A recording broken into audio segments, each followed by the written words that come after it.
Mic तुटस्तवर भाषण करणारी माणसं आहेत, वायरी तुटल्या तरी बोला त्यातच. हो, पण ह्या जगात स्वर्गीय श्री बाळासाहेब ठाकरे नंतर भाषणाची लकप कोणाला जमली नाही.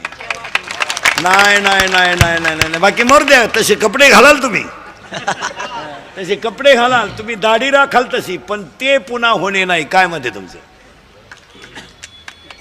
नाही नाही नाही, उगाच कोणी उठायचं आणि माय काहीच्या काही बरालायचं, त्याला काय किंमत आहे?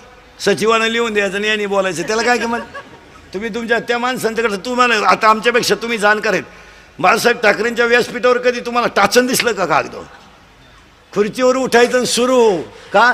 अरे ती ताकदच आतून होती महाराज, आपाप शब्द बाहेर पडायचे, आपाप उभं राहिल्यावर टाळी वाजत होती, तर बोला गप्प बसेपर्यंत टाळी चालत होती. का? त्या वक्तृत्वात ताकद होती. वा, ते काय असं कोणी उठाय? ते काय 15 ऑगस्टचं भाषण नाही का 4थीच्या पोरांना? इंग्रजांनी देशावर अन्याय केला, तुझ्या इतका नाही केला, बघ त्यांनी केला. हे काय भाषण आहेत?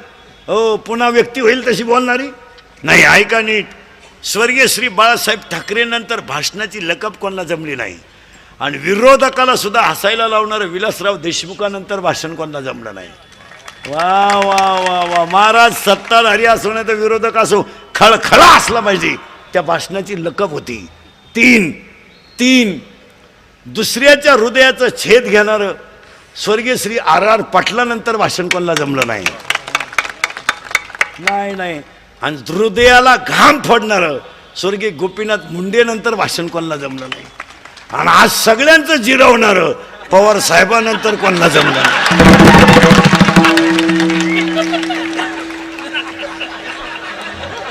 नाद खुळा, नाद खुळा.